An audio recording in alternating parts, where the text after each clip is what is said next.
Okey. Pada saya idola tu tak ada lah, sebab kalau idola ni maksudnya semua buku dia saya akan beli kan, macam tu kan.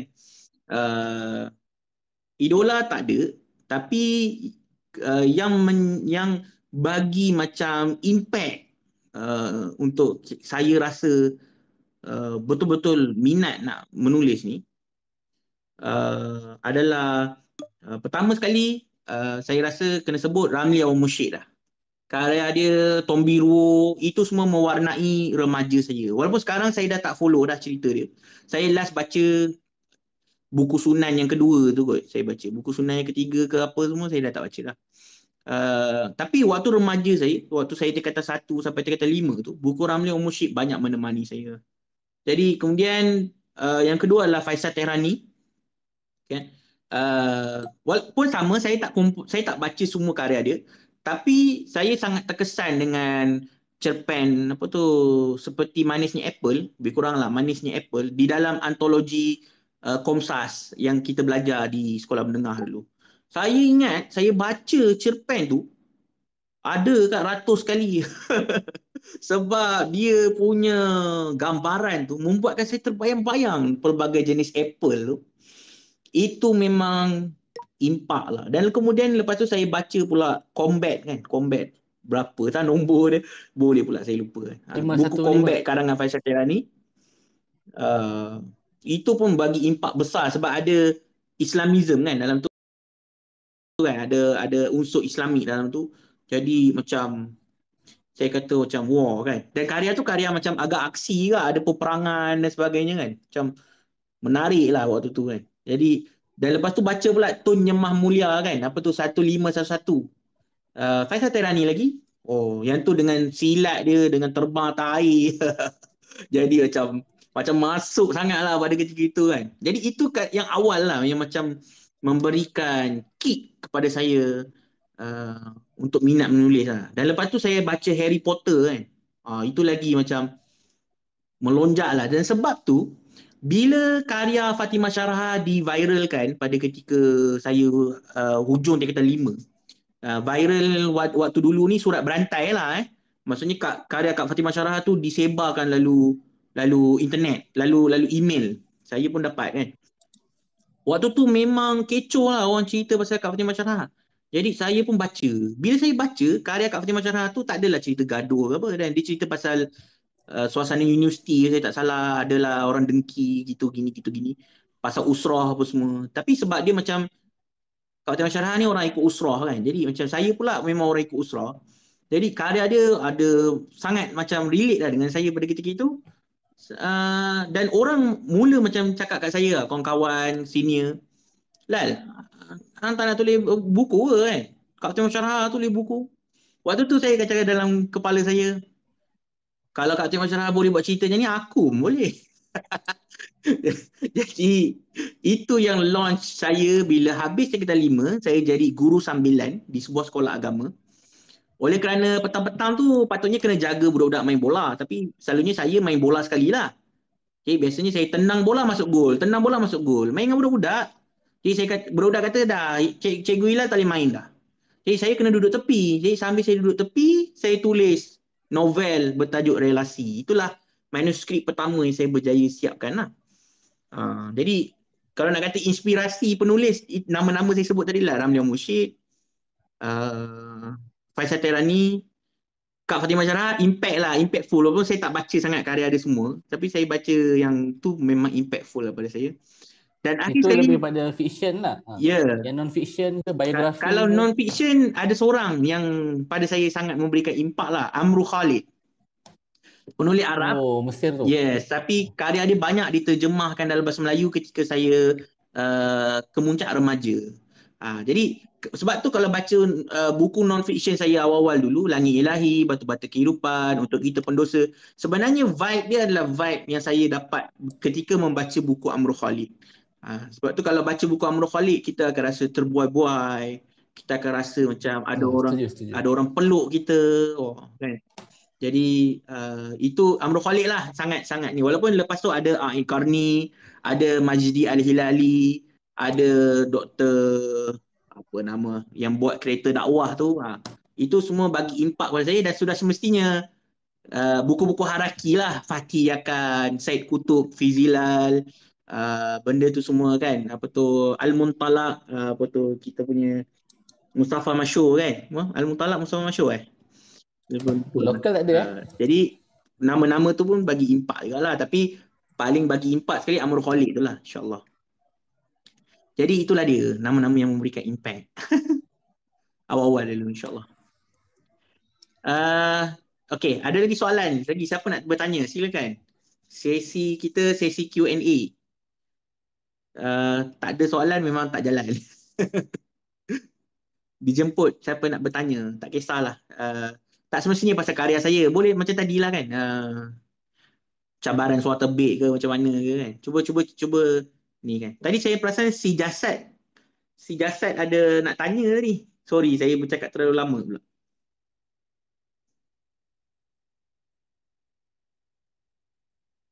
Okay, ada yang request. Akasha. Silakan.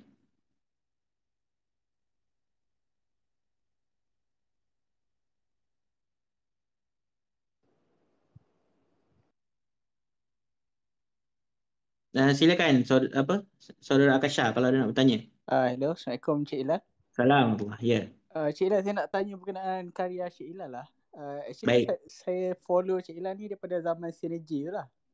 Oh, okay. Lagi lama. Tapi isu dia sekarang saya punya pembacaan lebih sekarang saya banyak guna format digital lah. So sekarang yang saya banyak beli, saya beli dekat Playbook, sebab tu saya subscribe dekat Script lah. Cuma bila saya cari karya Cik Ilal yang baru ni, dah tak ada dekat situ kan. Saya tengok ada karya lama, ada yang saya beli balik. Cuma kenapa Cik Ilal tak publish dalam EPUB ataupun e-format punya digital punya format. Itu je. Boleh. Baik, soalan yang bagus juga tu. Baik, terima kasih. Sebenarnya bila saya start Ilal Ashraf Resources tu, saya memang berniat untuk menceburi bidang e-book juga kan. So sebab tu kalau tengok dalam Google Play ataupun DE Central, karya-karya saya ada novel-novel saya yang macam Pemburu, Hero, Membunuh Muhammad kan. Saga Hero ada semua di dalam Google Play, ada di E-Central. Sehinggalah kalau tak salah saya Hikayat Satra-Satra Sejati yang ketiga. Jadi bermula novel Takdir, trilogi Takdir yang terbit semula tu sejak tahun lepas. Bermula tahun tu saya dah tak tukarkan karya-karya saya jadi e-book kerana saya punya karya ada yang kena cetak rompak. Kena cetak rompak. E-book dijual RM1 di Shopee. Jadi betapa patahnya hati saya dan menyebabkan saya macam ralat lah nak tukar buku jadi e-book. Maka semenjak daripada tu saya tak buat dah e-book. Tapi pun e-book ni sekarang pun dari segi keuntungan tak berapa lah. Tapi pun saya tak nak cakap banyak sebab saya pun tak promote e-book saya. Jadi tapi nak menjawab soalan pasal kenapa, dia lebih kepada tawar hati je lah sebab kena cetak rompak. Jadi itulah dia, insyaAllah. Harap menjawab soalan ya. Jadi saya menjawab soalan Akasha. Menjawab. Tapi yang Cik Ilal letak tu dekat Playbook sebab saya cari itu ada kat dekat Playbook ada, dekat E-Central ada. Cari je nama Hilal Ashraf, nanti akan ada semua. Tapi Cik Ilal pernah terfikir nak letak dekat Script? Sebab kalau macam sekarang yang saya baca non-fiction, saya subscribe dekat Script.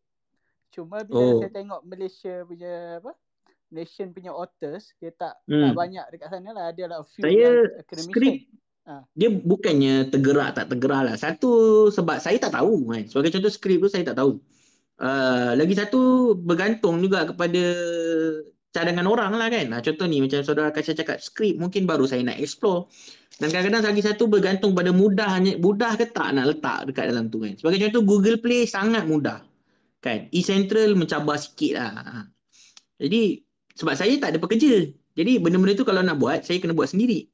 Jadi kena explore lah pilihan-pilihan yang lain kan. Jadi macam tu lah. Tapi sekarang sebab saya dah tak bernafsu nak kejar di situ, maka saya tak explore lah. Dan tak ada rancangan nak explore. InsyaAllah. Jadi itu InsyaAllah kita buka kepada saudara Awan untuk bertanya. Silakan saudara Awan untuk bertanya.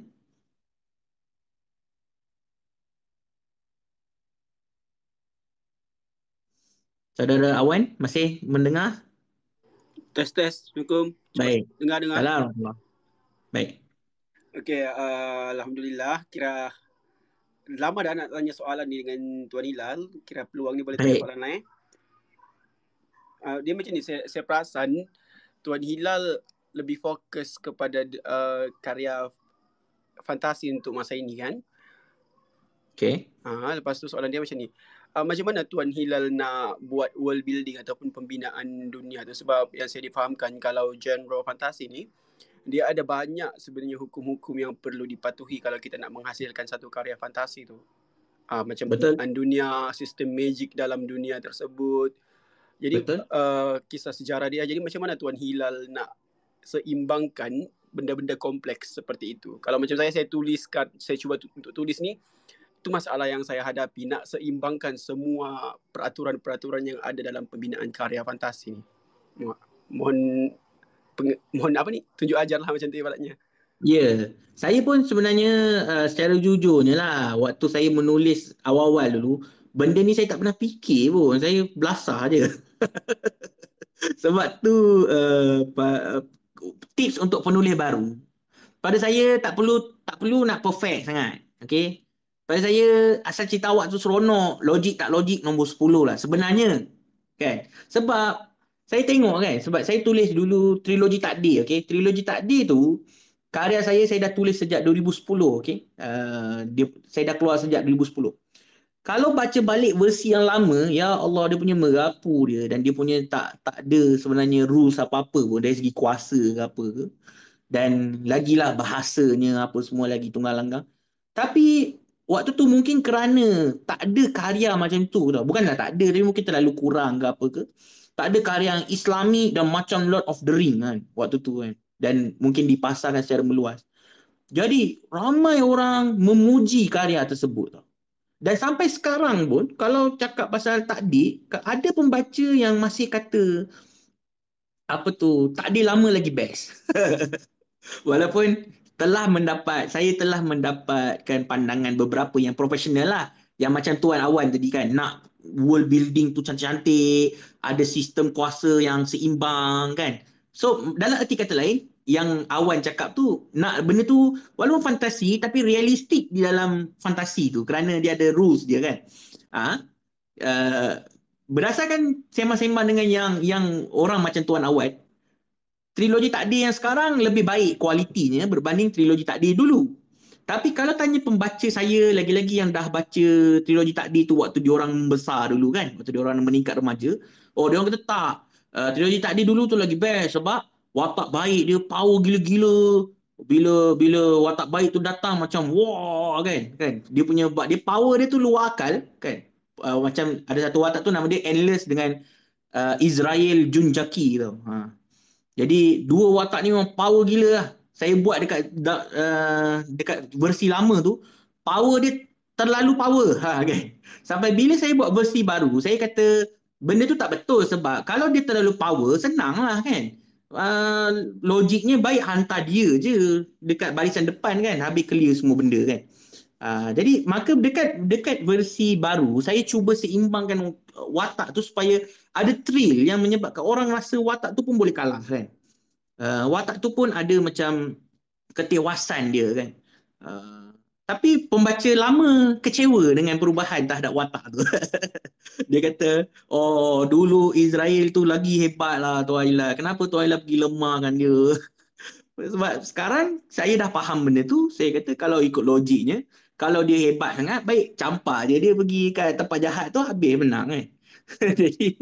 jadi benda ni juga saya selalu tengok lah dalam world building macam fairy tale kan, komik fairy tale, dia ada seorang tu nama siapa Gildads, terlalu hebat kan, akhirnya terpaksa buat plot-plot yang yang tak logik untuk biar Gildas ni tak termasuk dalam cerita tau. Sebab kalau dia ada, asyik dia menang je lah kan.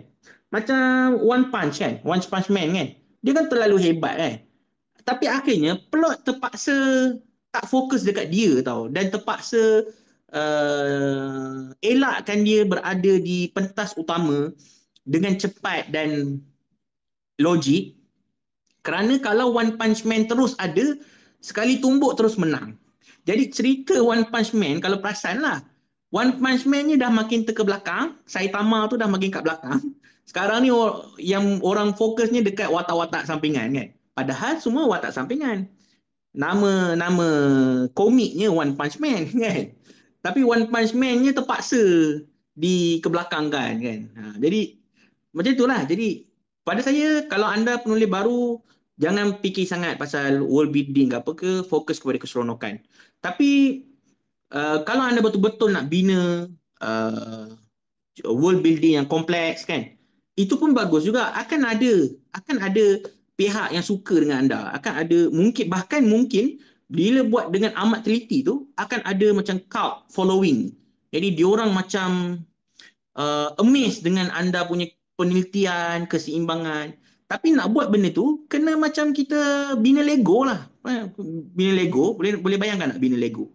Kan, bina Lego ada manual dia kan. Kalau nak buat dengan detail dan cantik dan kemas, ikut macam manual dia, maka kena bina satu-satu. Kan, kena siapkan ni dulu, kena siapkan gini dulu, rules dia, ada dia punya manual dia.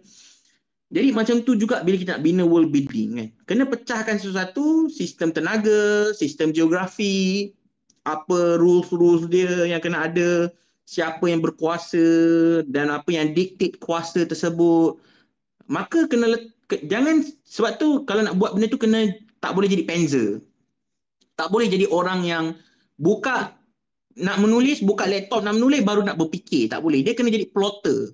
Kena rangka elok-elok, kena build betul-betul apa sistemnya, sistem politik. Saya sekarang cuba untuk details macam tu, tapi pun tak nak terlalu details juga. Saya tengah-tengah lah. Kuasa okey, kena logik. Tapi kadang-kadang nak seronok-seronok, kita pun belasah je lah. Sebab sebenarnya ikut peraturan ni tak seronok. Secara lumrahnya. Jadi apa jadi macam tu lah. Jadi macam tu, okey. Boleh menjawab soalan tak, Wan? Oh, hello. Okay, saya boleh nampak apa yang Tuan Hilal sampaikan. Okay. Lepas tu kan, persoalan seterusnya, kalau macam saya kan, saya selalu berhadapan dengan pengembangan konflik dalaman watak yang ada dalam karya tu, dalam karya fiction fantasi lah terutamanya. Sebab macam tadi kan Tuan Hilal sentuh tentang watak tu over powerful, terlalu berkuasa. Jadi kalau watak tu terlalu berkuasa kan, macam mana kita nak createkan konflik dalaman dia supaya dia nampak lebih realistik macam tu. Ada banyak cara lah. Sebagai contoh, kalau kita ambil contoh Saitama dalam One Punch, konflik dia adalah dia terlalu hebat sampai dia rasa sunyi, rasa tak ada tandingan. Akhirnya hidup dia adalah nak mencari tandingan. Itu konflik dia, konflik dalaman dia, sebab dia terlalu hebat kan. Ada cara lain adalah dia terlalu hebat, akhirnya kuasa dia dihilangkan. Maka dia terpaksa melalui perjalanan untuk mendapatkan balik kuasa dia. Ini banyak dalam game.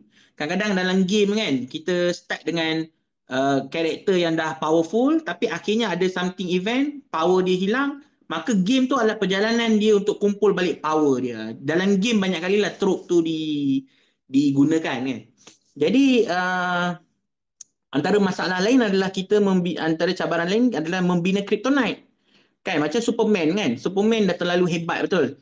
Akhirnya dibina satu kelemahan, kryptonite. Maka tak habis lah, Batman pun pakai kryptonite, musuh pun pakai kryptonite, Lex Luthor pun ada store kryptonite untuk melemahkan Superman supaya Superman ada cabarannya kan. Jadi macam tu.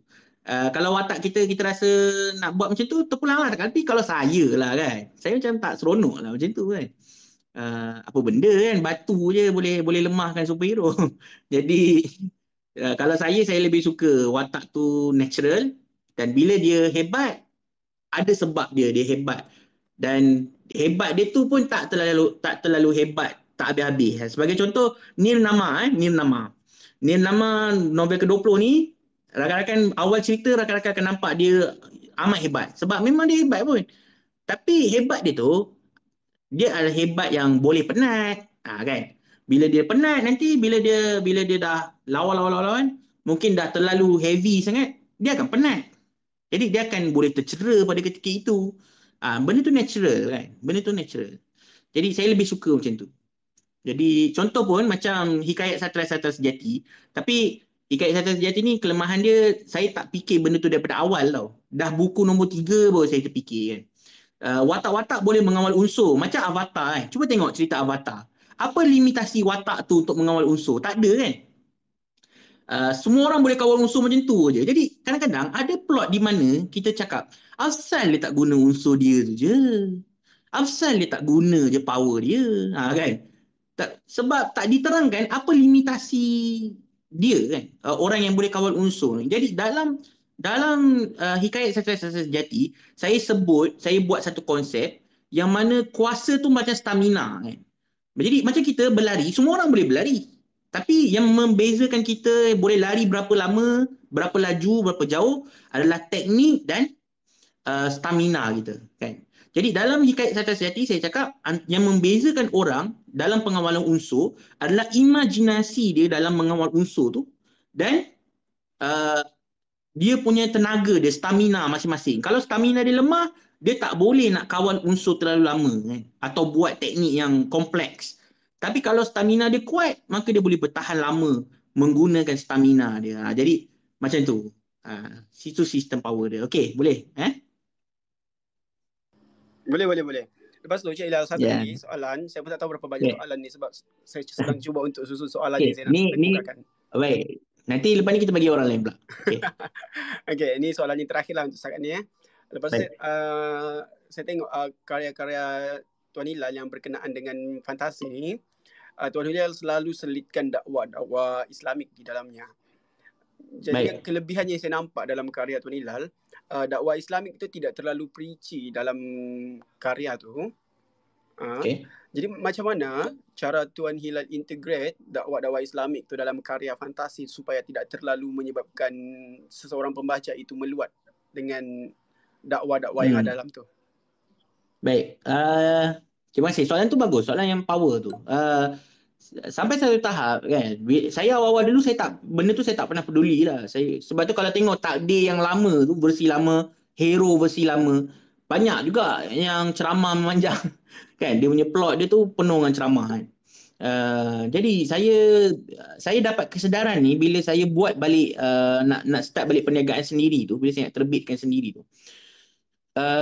Ada orang cakap kat saya lah, dia kata bila kita nak buat novel fiction, kita sedang buat novel cerita rekaan tau. Jadi apa yang mendefinisikan novel tu sebagai novel? Apakah yang membuatkan orang seronok sebenarnya membaca novel?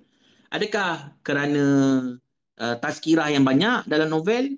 Kan? Kalau betul, kenapa dia tak pergi ambil buku tazkirah dia kan? Kenapa dia tak pergi ambil buku motivasi ke?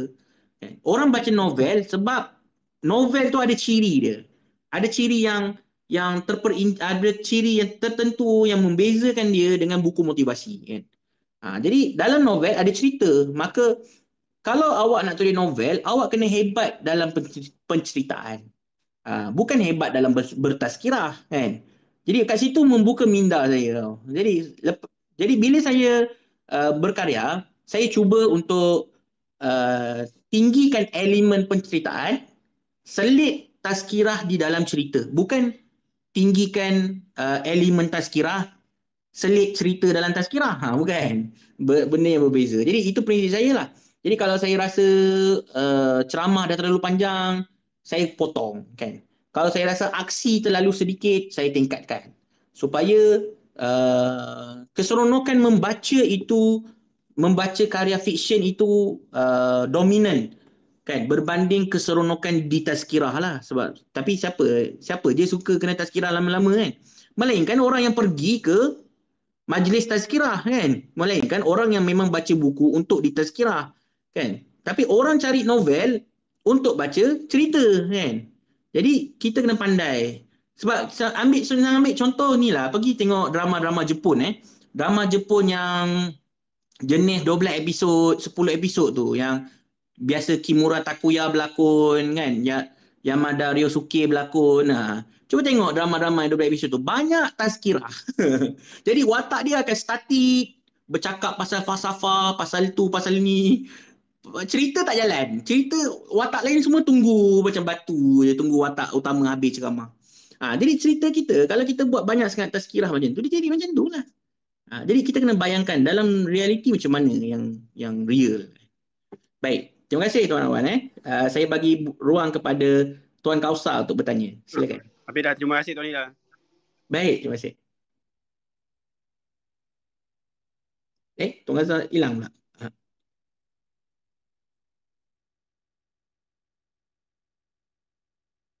Ada siapa nak bertanya lagi? Tadi Tuan Kausar dah request, saya perlu hilang pula. Boleh tanya pasal soalan teknikal, tak mesti kena tanya pasal karya saya. Okay? Kalau anda berminat jadi penulis ke, mungkin ada benda yang anda nak tahu, ya boleh tanya. Boleh tanya, tak ada masalah kan. Ada cabaran ke anda dah jadi penulis, tapi ada cabaran yang anda tak dapat selesaikan. Okey, Tuan Kausar. Okey, Tuan Kausar silakan tanya.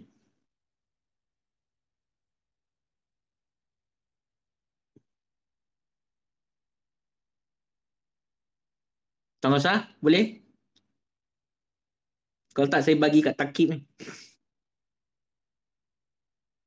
Tuan Kausar? 1, 2, 3. Saya buka kepada Takib Baik, saudara Takib silakan.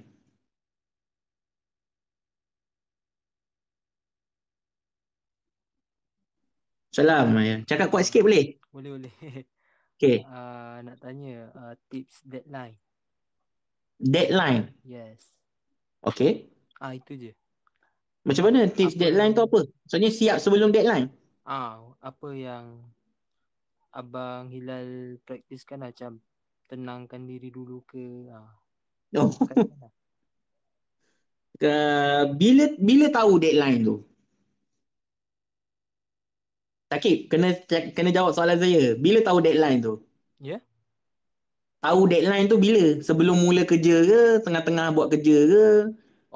Seloknya sebelum lah. Tapi kalau contohnya tiba-tiba bertukar jadual ke? Kalau tiba-tiba tu susah sikit lah. Okay? Tapi kalau kita dah tahu dah deadline kan. Sebagai contoh,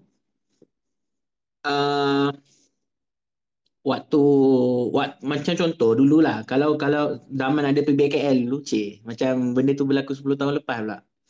Waktu ada PBKL dulu sebelum COVID ni, PBKL tu biasanya menjadi deadline lah untuk para penerbit, sama ada besar atau kecil. Sebab memang pada ketika PBKL kita nak orang kata apa?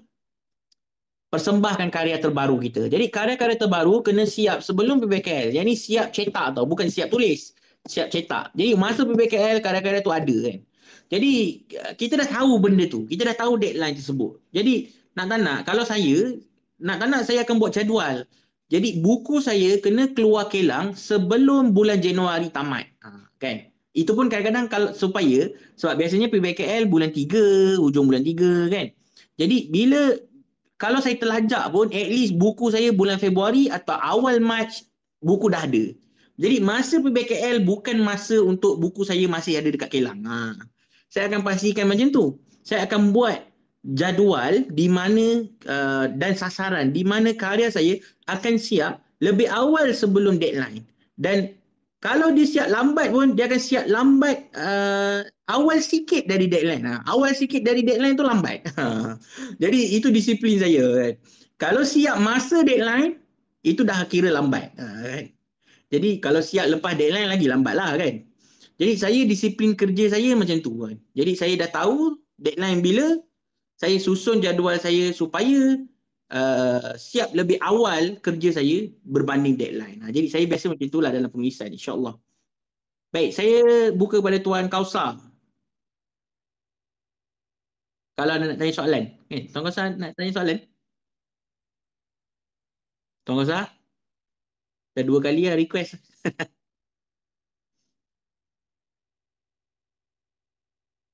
Okay, ada lagi rakan-rakan kalau nak bertanya? Kalau tanya je sebab memang sesi saya jawab soalan. Tanya soalan pasal penulisan dan terbit sendiri. Kalau ada nak tanya, boleh tanya.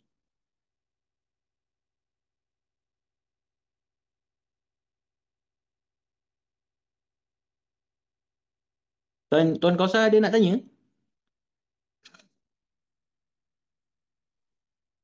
Okey, ada orang lain nak bertanya?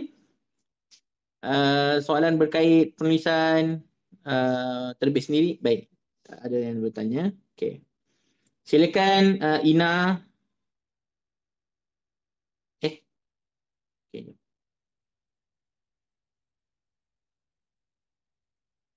Baik, ada nak bertanya? Ina ada nak bertanya?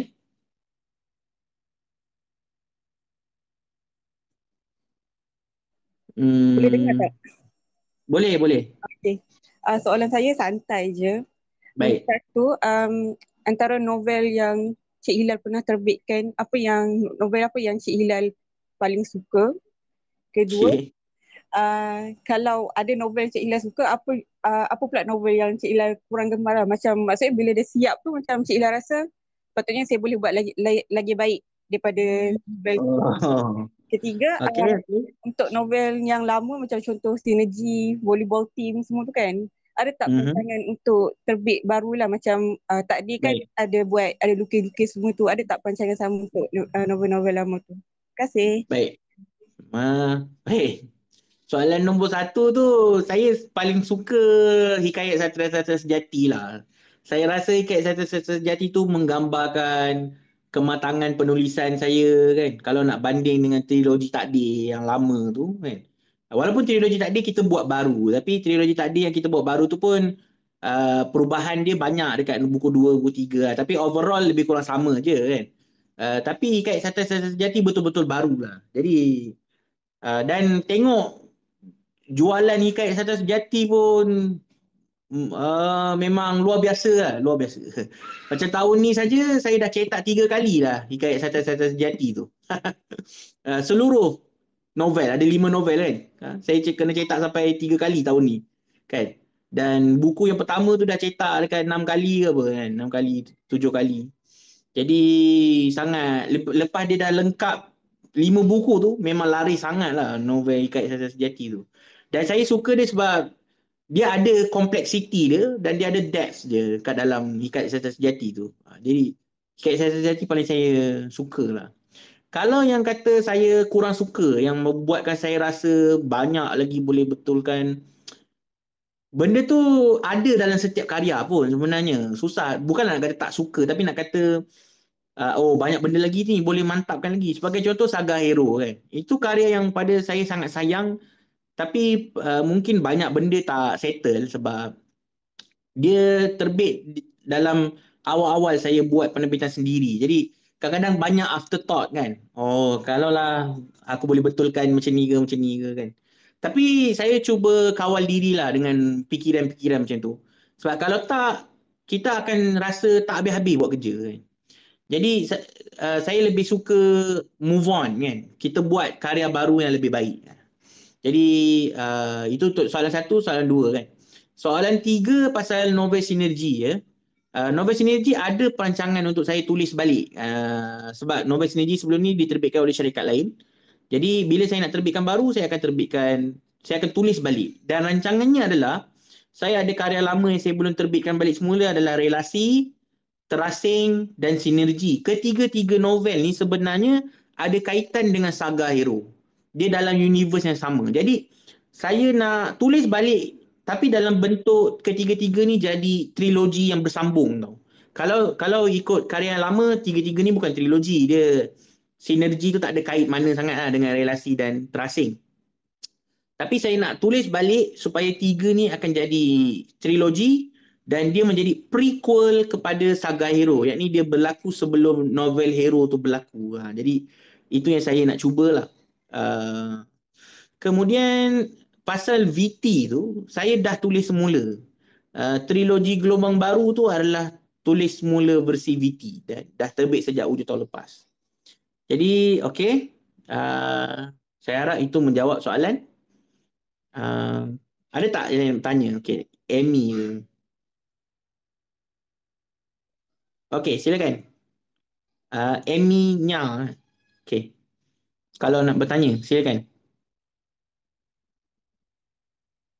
Boleh. Salam. Tahu lah kalau dah ada orang tanya soalan ni sebab tak join dari awal. Saya nak tanya, first kali kalau kita tulis buku sendiri ni, Okay. adakah kita perlu memang kena cari auditor untuk semak ke ataupun macam mana nak cari orang untuk semak kita punya penulisan? Editor. Soalan kedua, macam mana nak cari kos untuk terbit buku? Ataupun macam mana nak cari? Bukan untuk pemula, berapa usually kos ataupun bayar. Kos. Bukan kos, kalau macam nak terbit buku mesti ada kos penerbitan kan? Kos penerbitan. Okey, kita jawab soalan teknikal. Okey, baik. Terima kasih. Untuk terbit sendiri, adakah perlu editor? Pada saya bergantunglah kepada kita nak tak karya kita tu terbit dalam keadaan yang mantap kualitinya kan. Antara karya yang mantap kualitinya adalah karya yang kurang kesalahan, baik kesalahan eja atau kesalahan plot.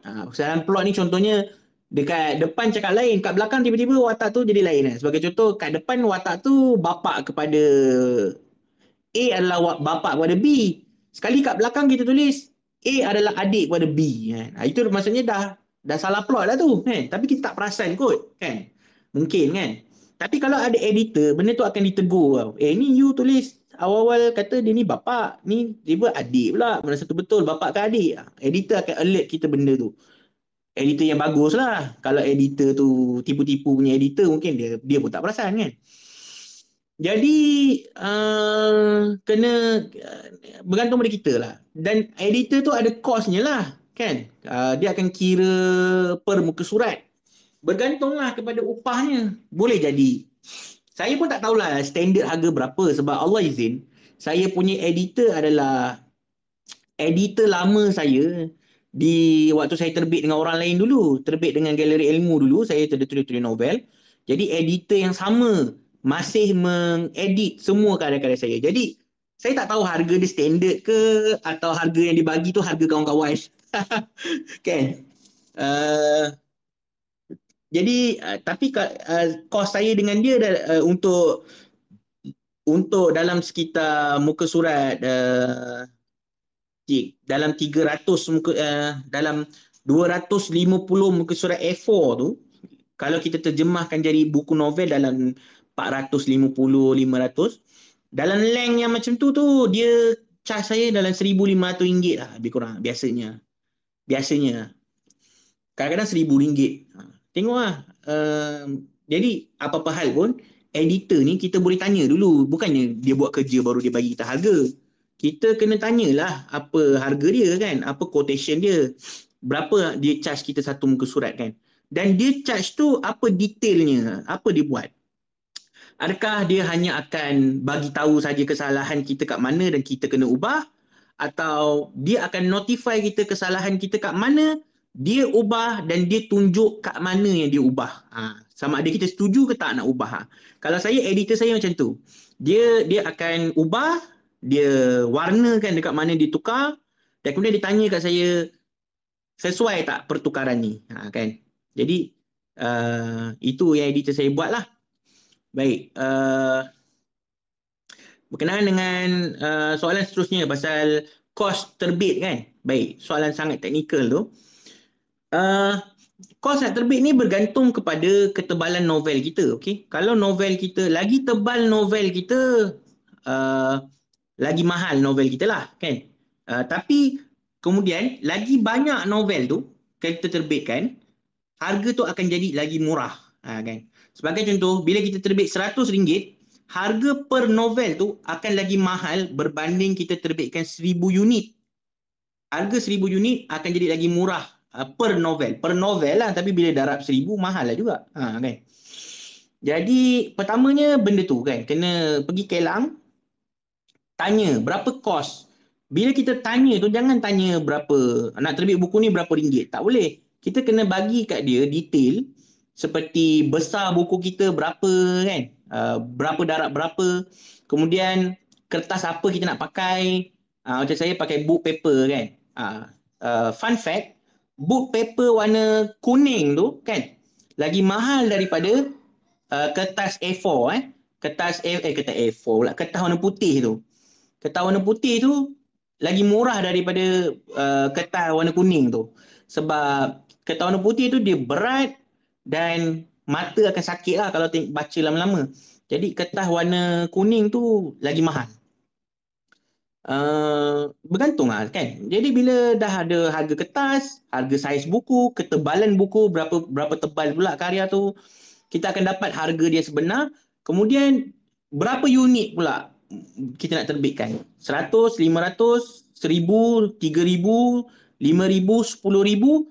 Harga tu akan berbeza mengikut bilangan yang kita nak terbitkan. Jadi bila kita minta quotation kepada Kelang, kita jangan minta angka kita saja, angka yang kita nak je. Okey, aku nak terbit 100 je, aku tanya dia RM100.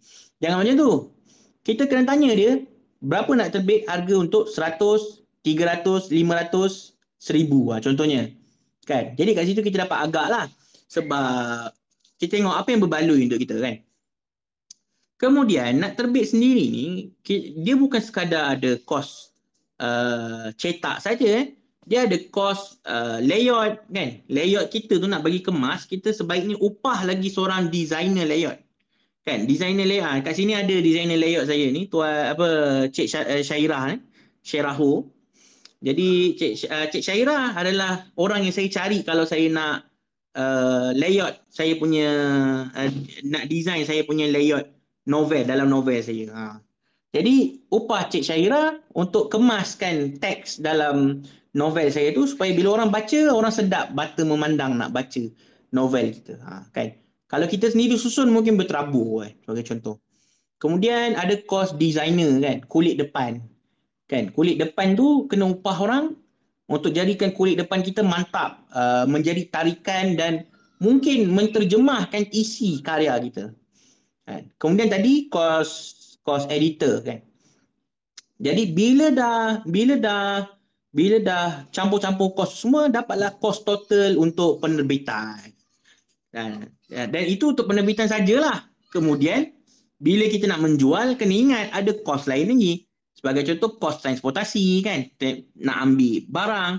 Kemudian kos sebagai contoh kos bungkusan, kos tenaga, kos saya tak sebut kos berapa-berapa sebab kos ni semua ada variasi dia berdasarkan keadaan masing-masing. Tapi yang penting itu semua adalah kos. Ada kosnya. Kena cari sendirilah kosnya berapa kan.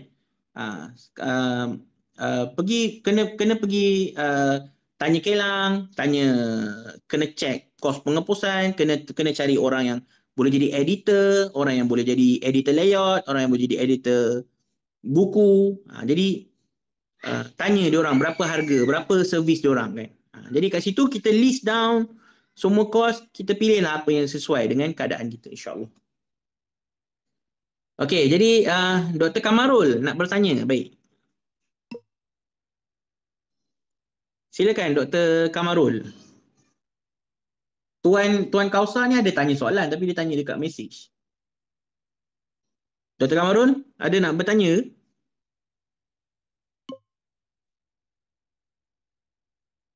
Dr. Kamarul 1, Dr. Kamarul 2. Saya request speaker maaf. Tekan rasanya. Okey, tak apa-apa. Saya tanya nak mendengar. Okey, saya tanya pula. Saya bacakan soalan Tuan Kausar.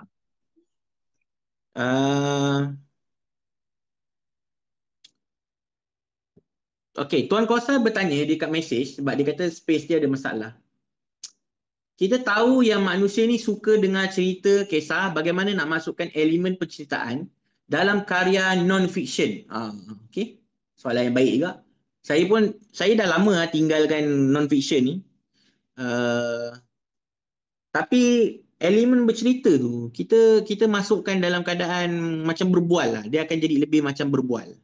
Kan? Macam kita ceritakan pengalaman kita kepada kawan. Kena macam tu.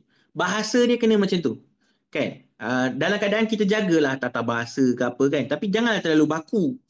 Dan dia kena macam berdialog. Kadang-kadang bertanya soalan di tengah-tengah kan. Apakah anda fikir benda ni? Contoh macam itulah kan. Adakah anda lihat kaitan ini dan ini? Contohnya kan. Macam kita cerita ke pengalaman kita kawan kita kan. Kan? Cuba kau rasa apa aku rasa. Macam tu kan. Cuba kau fikirlah kan kawan. Macam tu lah kan. Bila kita sembang kawan kita kan. Cuba kau fikir aku buat gini tapi dia macam tak ni pula. Contohnya lah kan. Atau pengalaman belajar susah kan. Apa kita cerita kat kawan kita pelajaran kita susah. Kita nak kawan kita faham atau empati dengan kita. Jadi cara kita bercakap tu, menulis tu kena macam cara kita berbual dengan orang. Dalam benda tu non-fiction. Tapi cara kita bercakap tu tak statik. Jadi kena cuba tengoklah buku-buku macam saya cakap tadi, Amrul Khalid kan. Buku-buku Amrul Khalid. Cuba tengok cara dia bagi penyampaian kan. Macam mana nak menyusupkan rasa insaf kan di dalam penulisan-penulisan dia kan. Dia membuatkan kita relate dengan penyampaian dia kan.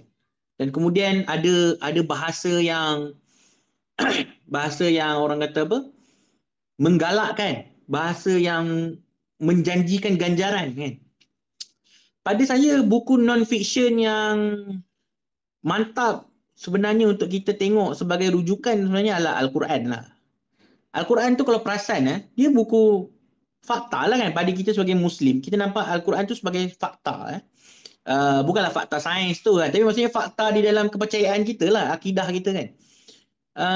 Tapi kalau tengok penyampaian Allah Ta'ala dia akan diiringi dengan cerita kan. Diiringi dengan cerita kesukaran para nabi terdahulu, kedegilan umat terdahulu. Dalam tu ada ancaman, ada amaran, tapi dalam tu juga ada ganjaran, janji-janji, galakan. Jadi kita bila nak menulis buku fiksyen menarik, kita kena macam tu tau. Di tengah-tengah kita punya fakta, mungkin kita kongsikan cerita motivasi daripada yang pernah kita dengar daripada kawan kita ke, atau buku sejarah ke kan. Berkait dengan tema buku non-fiction sedang kita karang. Senang cakap, Al-Quran tu kita punya blueprint lah kalau nak buat buku non-fiction.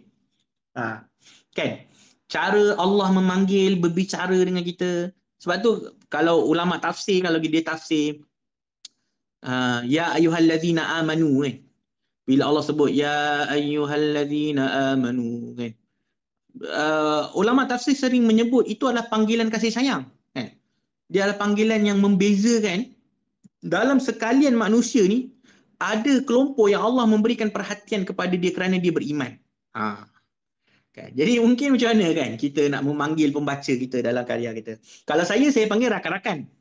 Kadang-kadang dalam karya kita, kalau bacalah buku sebelum kita bernikah kan, rakan-rakan yang saya hormati kan. Rakan-rakan kan. Saya contoh macam tengah bersembang, macam tengah bercakap dalam ni, saya menulis, saya cuba sedaya upaya. Kalau buku non-fiction lah, saya sedaya upaya menulis dengan macam mana saya bercakap. Jadi bila saya tulis contoh rakan-rakan dekat dalam Twitter sekalipun, sebenarnya macam itulah cara saya bercakap kan. Jadi benda tu saya rasa ada impact dia kepada pembaca non-fiction, insyaAllah. Baik, terima kasih Tuan Kasar bertanya. Jadi ada soalan lagi? Siapa ada soalan berkenaan dengan penulisan, berkenaan dengan penerbitan sendiri? Boleh bertanya, jangan risau. Kita ada setengah jam lagi.